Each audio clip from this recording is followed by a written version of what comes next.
You should know that I am internally busy, but for my sins, I prefer a more civilized mode of correspondence than rsonic@thetemplars.org. So while my time is limited, my door will always be cautiously ajar. Your smooth transition into the Templars is among my top priorities, certainly in the upper percentile.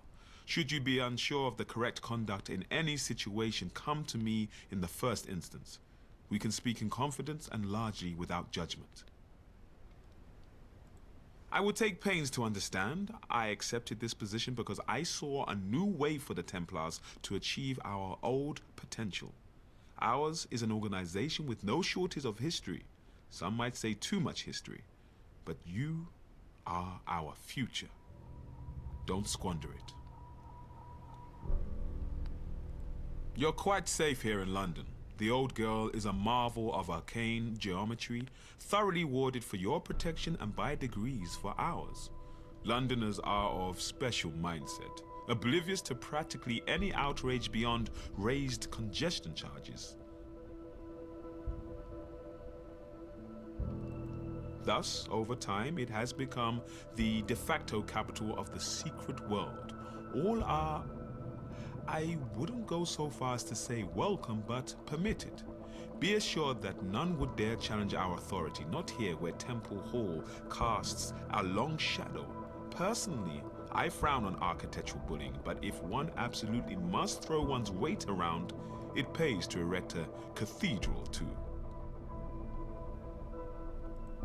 Regardless, we Templars should be seen to uphold the truce, so it is vital that you do not cause a scene in public. If you are truly champing at the bit to rough up your rivals, I'm sure Dame Julia could use you. The more unsavory elements about town might also run some form of fight club. Naturally, we would not condone such an event, were it even to exist. You'll find the locals outside of Temple Court to be a motley crew, but they are harmless, mostly harmless. They are under our protection and know better than to mess on our red carpet. Obviously, any opinions they impart on our order or the secret world at large should be taken with a helping of salt. Still, in the interests of full transparency, I won't try to dissuade you from hearing dissenting opinions. Take Conrad Engel. Someone ought to. The man is a great diplomat, a mentor to me, and a close personal friend. Regrettably, he has been less diplomatic with his views on Templars policy. It earned him an extended sabbatical, which he seems determined to spend debating Nietzsche with a pint glass. An ever so Germanic funk. You must be single-minded, but I want you to arrive at that single-mindedness yourself. To a refined palate, propaganda leaves such a bad taste. I shall risk the assumption that you're not a skeptic. It will make What can I do for you?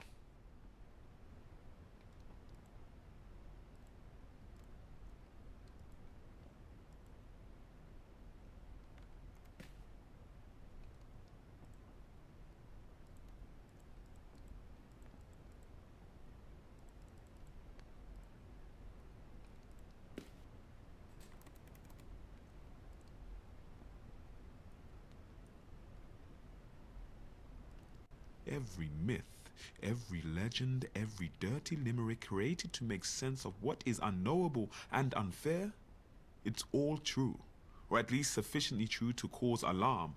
There are monsters. Fewer now, as over the centuries we Templars have done our bit to thin the numbers. But the reality you believed balances quite precariously over the reality you choose not to. You guard that balance now. I trust that you'll come to think of this opportunity as a blessing. A curse would be to have this awareness, yet do nothing. I'm courting accusations of bias here, but you have made the right choice by coming to us. The proper choice. The other societies are barely capable of governing themselves, let alone the world.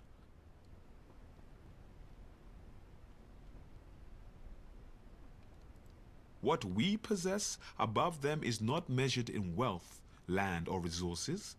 As if in some cosmic game of risk, it is conviction. Our mission is, as it always has been, the destruction of evil in all its forms.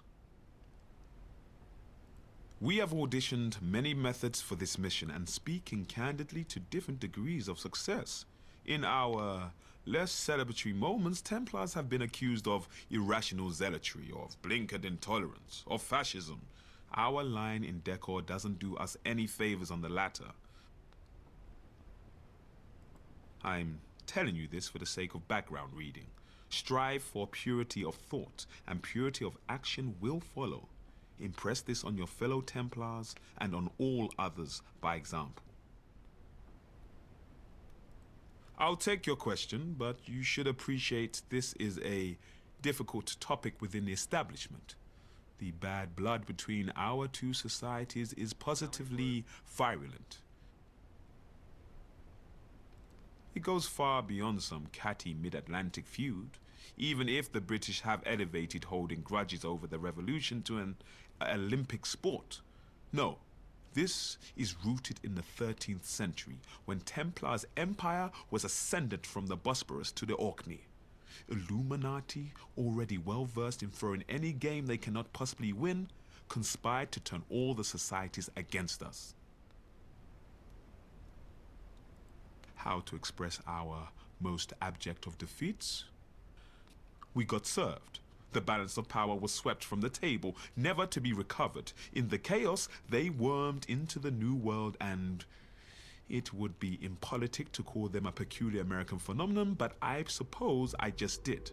The American dream, freed from the shackles of dignity and responsibility. Never forget what drives them. They dress Ivy League, but are the frat boys spiking Lady Liberty's drinks with Rohypnol at a wet t-shirt competition. They are ruin.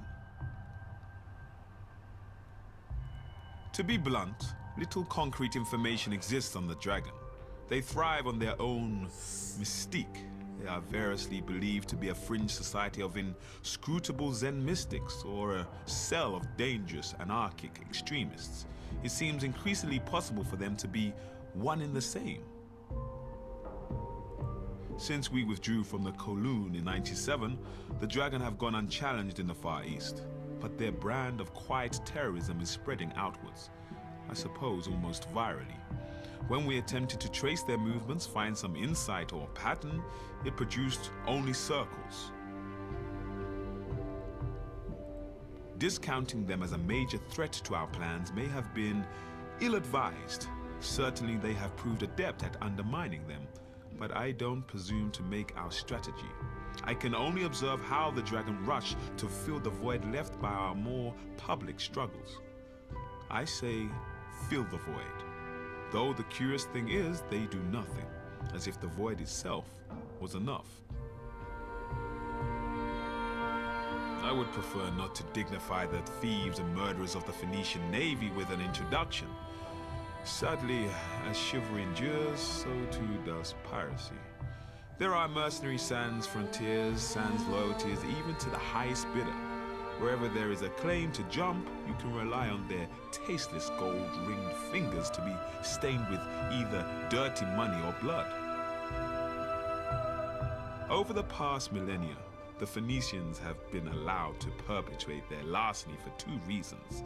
The one discussed in polite company is that we cannot dredge the seven seas to track them down. The other, that their undeniable talent for dirty work is a valuable commodity among the more morally challenged members of the secret world. We, of course, do not make deals with grave robbers, particularly ones who are still tiresomely sore over the fracas at Carthage. All things considered, they got off lightly with a spot of earth sorting. The regulating body of the secret world convenes in ancient Venice. You might think this would make diplomatic duty an easy sell. I assure you from experience, the charm quickly fades. All societies have representatives on the council. arguing cases and contributing to the air of ritual theatrics. The masks are the votes, or the votes are the masks. I forget now. Normally, I would applaud resistance to going digital, but Venice's backlog stretches to the Bronze Age. You see, at the time of its formation, the council was small and the secret world simpler to conceal. But our modern lives have proved much less forgiving of the scientifically impossible. In attempts to compensate, Venice have introduced more and more layers of middle management. The net effect is that nothing brought before the council is ever decided. Their only real achievement is in preventing all-out war between the societies. For that, we are grateful.